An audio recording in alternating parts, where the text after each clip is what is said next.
Marhaban, ahlan wa sahlan. All right, welcome back. Well, we've made it to the end of the alphabet. Mabruk, congratulations. That's great work and tremendous progress for you to be here this far.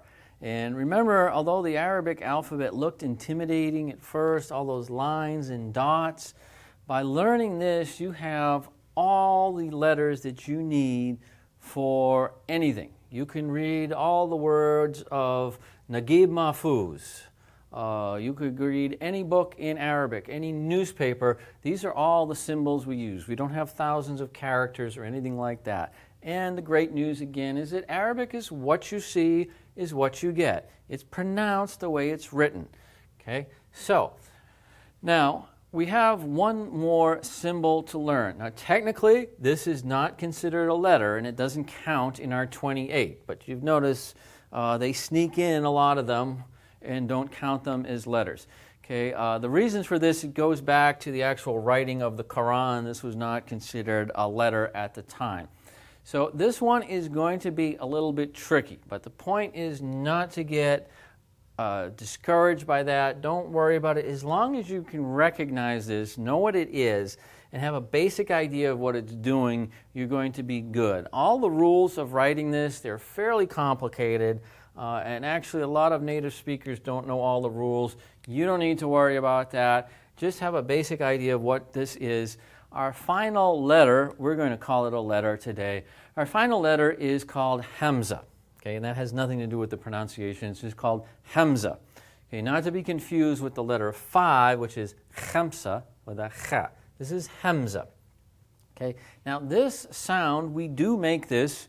You do have this in English, but it is not a letter. And so typically, the explanation they give is if you think of the phrase uh-oh, uh-oh. Now, everybody can say that, right? Uh-oh. I mean, you don't say oh-oh. Right, or ooh-oh, you don't say that, right? Uh-oh, uh-oh, uh-oh. So just try that. Just make that a bunch of times right now. Okay? You notice there is a very distinct sound, right, at the beginning of that. Uh-oh, uh-oh, uh-oh. Okay, that is the Hamza.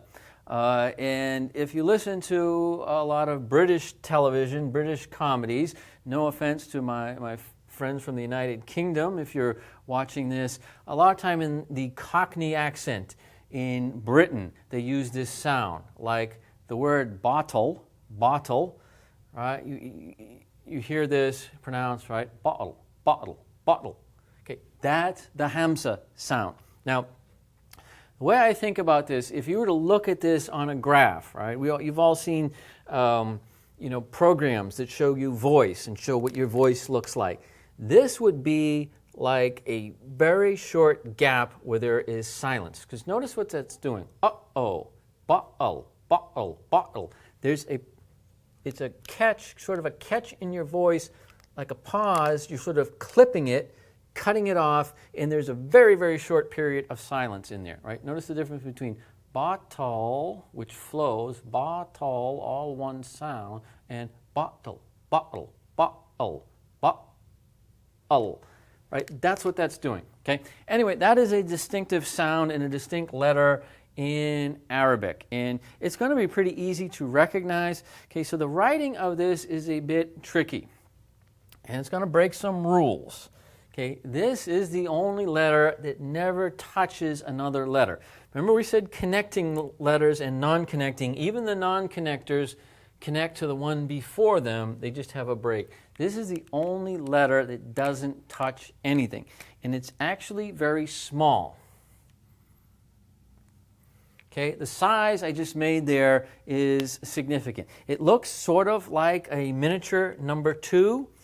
It also looks a little bit like an ayn, kind of like the initial ayn looked, but it's small. Okay, and that size is intentional. It is very small. It's about the size of a short vowel, actually. Okay, now here's the tricky part. This letter can be written a lot of different ways. So we're going to look at the ways that it's written, and all you have to be able to do is recognize them. Don't worry about why, because the rules are somewhat complicated. Okay, so first we're going to talk about Hamza at the beginning of a word. Now we mentioned this earlier on in the course. If you remember when we learned words ana, anta, enti, we mentioned this just briefly, so now it's time to revisit it. So this is one of those things that you probably never realize it when you're speaking English, but whenever we start a word with a vowel, there is a Hamza sound in it. We just don't notice it. Well, in Arabic, they tend to write everything that's there. So let me give you an example. Okay, so if we take a word in English that begins with a vowel, like it, is, are, just notice what you do with your mouth. It. And remember what we said Hamza was. It's the it, is. You notice there's a little Hamza before you do the vowel? Well, in English, we don't bother to write that because we know it's always there anytime a word is beginning with a vowel. In Arabic, they do. So every time a Hamza appears at the beginning of a word, it's only there to introduce a vowel or to hold a vowel. And so that's why it's often not written. When it is written, it will always be written on top of an aleph seat, like we've seen. And it's there holding a short vowel. Now, if there's a kesra, it has to go down here because the vowel's on the bottom. But as we mentioned with those words ana, anta, enti, remember? Anta, ana, okay, and so forth. This is the way it's actually written. This is everything that's there. Now, the aleph is just a seat. All it's doing is holding up the Hamza and the short vowel. You don't pronounce an ah. Okay? The Hamza is just there because it's always there at the beginning of a vowel sound. Anna, anna, anna, anta. Just like in English, it, uh-oh. Okay? And so very oftentimes it's written, in fact the way we were writing it is leaving it off. At the beginning of a word, the Hamza can be left off and often is because everyone knows it's there. When you see this aleph at the beginning of a word, you know it has a Hamza on it holding the short vowel. Again, it's just like if I write this, okay, well everyone knows that there's actually a Hamza there and it's part of pronouncing that I. Okay, a word beginning with it. So, as far as appearing at the beginning of a word, it's good news. Hamza only ever appears on an aleph. The aleph is only there as a seat, and it's only there introducing a short vowel. By the same token, anytime you see an aleph at the beginning of a word, that's what it's doing, holding up an aleph, holding up a Hamza with the short vowel. And again, most oftentimes, the Hamza won't be written because it's understood to be there.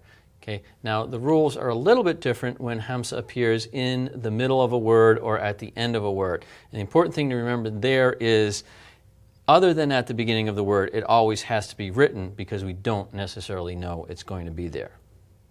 Okay, so Hamza, when it occurs at really most parts of the word, is going to have something we call a seat. Now, we've never seen this with any of the other letters. None of the other letters do this. But Hamza needs to sit on another letter, and the other letter is only there to hold the Hamza. It's not actually pronounced. Why is this? This actually goes back to old-time writing and printing because this was so small, you had to put it on something else in order to be able to do that. At least that's the way it looked. Okay. Now, I say it's usually on a seat, so there's even exceptions where it can actually sit by itself on the line. Okay, so what are the seats? Okay, we've already seen Hamza can sit on an aleph.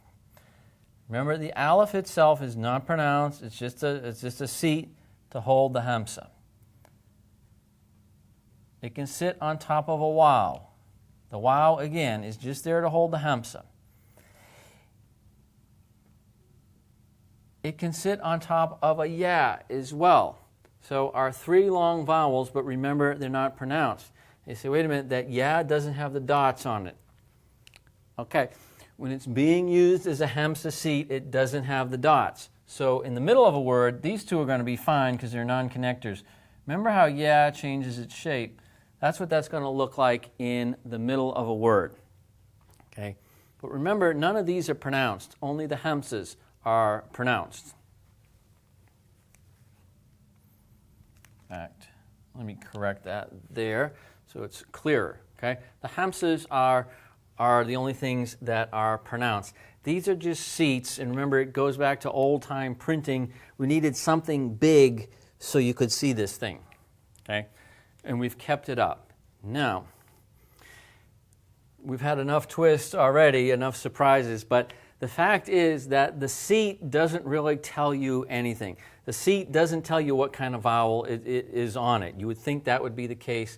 The rules for what seat to use are very complicated. Most people don't know them. The simple fact is you don't need to know them unless you're going to be making up your own words, which you're not going to be doing, is that every word out there has a specific seat on it. You just have to remember it in the spelling. And this is one of those things, in the grand scheme of things, as long as you can recognize this, know what it is, you're good. You don't need to know why it's on a particular seat. Just recognize it and know what to pronounce. And lastly, I said this thing can sit by itself. Okay? Sort of goes against the whole idea of we needed a seat for it, but sometimes it can sit by itself. Point is, in all these cases, it's still pronounced the same. It's the it's like a little clip in the sound. Now, that probably doesn't make a lot of sense, so let's look at some examples of this thing in use, and you'll get to see how it's used. Okay, here I have 3 words, and hopefully you can see the Hamzas. They jump out because they're not connected to anything, and they look more like the short vowel symbols and the shedda symbol, but they're actual letters. And now remember what this does, right? It clips the sound. And so where it appears here is fairly typical. The other thing is the seat really doesn't tell us much. So let's look at these words. Okay, here I have an Ain, Aleph, and then the Hamza, if you think of it, it's cutting off this part of the word from the rest of it. All right, so I have A, and if I just look at everything that comes after the Hamza, I have illa, illa, illa. Okay, but it becomes a'ila, a'ila, a'ila. Right? Notice the is in uh-oh, but a'ila, instead of flowing like in one flowing sound, like a'ila, a'ila, a'ila, a'ila. There's like an abrupt break in the middle, and that's what it does. A'ila, a'ila versus a'ila, a'ila. A'ila, very important word. A'ila is family. Right? Very important word you want to talk about. A'ila. How would I say my family? A'ilati. Remember what happens to ta mabuta when we put something after it. A'ilati. My family. A'ilati. All right, so you notice a similar pattern here. I have ta, ta, ta, ta, ira. And this is a very common, by the way, pattern where Hamza goes. In the middle of a word, cutting it. Ta-ira. Again, it's the difference between this being one flowing sound. Ta-ira, ta-ira, ta-ira, ta-ira. Right? If you slow that down, there's a break where we have silence for like a fraction of a second. Ta-ira, ta-ira, ta-ira, ta-ira. Okay? Important. Ta-ira is an airplane. All right? But it's different from tayara if you put it together. Okay, here we have the Hamza on the Aleph seat. All right? Sa'ila, sa'ila, sa'ila, sa'ila. We don't have the long vowel, ta'ira, but sa'ila, sa'ila, sa'ila, versus sala, sala, right? Sa, break, ela, sa'ila, sa'ila. But there's definitely that break. Sa'ila, what's coming in between those two a sounds? There's no consonant there, right? That's the Hamza, sa'ila. Okay? And again, you don't have to know why it's on a particular seat. Just recognize it like this. You cannot write this word with a different Hamza seat. Okay? So let's see if we can notice the difference between words that have a Hamza and those that don't. Here I have 2 words that are going to sound very similar except the presence of the Hamza. Okay, so this word, notice I have our ein, a, and then that break caused by the hamsa, isha, isha, isha, isha, isha. This is the name, Aisha. Now, you see this in English written as Aisha, but that's clearly not what we have here, right? Aisha is the Arabic. Now notice this one, very similar, Asha. And even though I don't have tamabuta, remember with tamabuta, it's going to end up sounding like this fatha. So these words are the same except for this hamsa with the vowel. So notice Aisha, Asha, Asha. Right? It's one, if you graph that out, you would see continuous sound. Asha, Asha, Aisha, Aisha. Right? Asha, Aisha. And that clipping sound tells you that there is a hamsa in it, which is important because these are different words from different roots. Okay? Let's look at another example. Okay, here we have two different words, and in this case, I want to illustrate the sound of the hamsa at the end. So it's kind of easy to hear it right when there's a break in a word, like ta'ira. What about at the end of a word? Well, here I have two words that are going to sound the same, okay, except for the hamsa at the end. Now, I should just introduce, it's another thing we're going to sneak in here. It doesn't count as a separate letter. This thing looks like a ya with no dots on it. This is actually called aleph maksura, and it makes the sound of an aleph, and it only appears at the end of a word. So if you see this, this is an aleph. Okay? So, what do I have here? This word, sama. Notice that aleph sound, because there's nothing cutting it, it kind of goes off, right? Sama, sama. What happens here?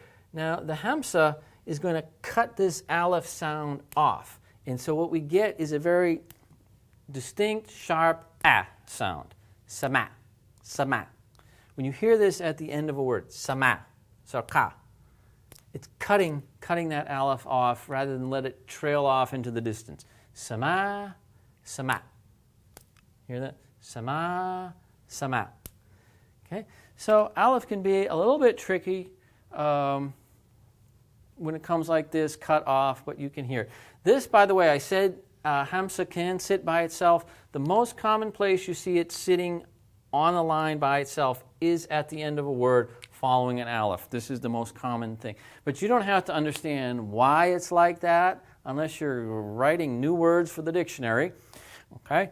Just recognize this and recognize what it does for the sound. Okay, and that is the last sound, the last symbol that you actually have to learn. So we're going to get some practice with this, but don't worry about hamsa too much. I mean, you'll deal with it when you see it. When you start to learn real words like ta'ira and a'ila, it's easier to remember. But congratulations, mabruk.